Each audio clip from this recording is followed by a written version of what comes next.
Le volcan le plus actif des Philippines a craché aujourd'hui des volumes importants de cendres, alors que l'Institut de vulcanologie a enregistré au moins 5 explosions mineures et a averti les personnes contre les inhalations de fumée. Loin de la zone de danger, mais encore à distance visible du volcan Mayon, les touristes et les résidents regardaient alors que la lave coulait la nuit dernière. Le touriste danois Lars Larsen a voyagé vers la ville de Legazpi pour voir le volcan, réputé pour sa forme de cône presque parfait. Magnifique, absolument fantastique. C'est quelque chose que j'attendais de voir depuis longtemps. Je l'ai vu beaucoup en photo, mais le voir en réalité est absolument stupéfiant. Les vulcanologues affirment qu'ils s'attendent à une éruption dangereuse dans seulement quelques jours ou quelques semaines. Il y a plus de fragments de lave qui continuent à couler dans un rayon d'1 kilomètre au bas de la pente.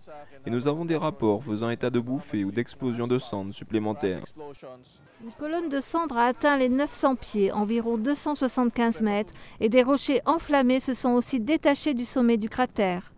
Les vulcanologues ont averti les habitants des 3 villes et 5 municipalités au pied du volcan de protéger leur nez et leur bouche avec des masques ou des tissus humides pour éviter d'inhaler les cendres. Les fonctionnaires des services de secours en cas de désastre ont commencé à distribuer des dizaines de milliers de masques à gaz aux résidents. Plus de 20 000 personnes ont été déplacées des alentours des zones dangereuses du Mayon et près de 50 000 doivent encore être évacuées.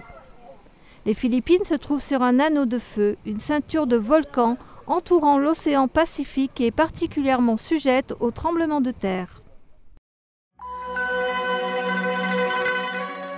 100 millions de personnes méditent paisiblement. Elles suivent les principes d'authenticité, bienveillance, tolérance. Leur histoire est ce qui a changé la Chine à jamais. Le 25 avril 1999, plus de 10 000 adhérents font pacifiquement appel à Pékin pour leur droit à pratiquer leurs croyances. Le commandement du parti central a été terrifié. L'homme qui a juré d'éliminer le Falun Gong en 3 mois. Sa jalousie va le pousser à tuer des milliers de personnes. Le Parti communiste crée une police secrète, le bureau 610, qui a pour mandat d'éradiquer le Falun Gong. Commence alors la répression brutale dans toute la Chine. Combien de vies cela va-t-il coûter avant qu'ils ne décident que la Chine est allée trop loin? Durant une décennie, la persécution fait rage. Pendant une décennie, les pratiquants de Falun Gong endurent.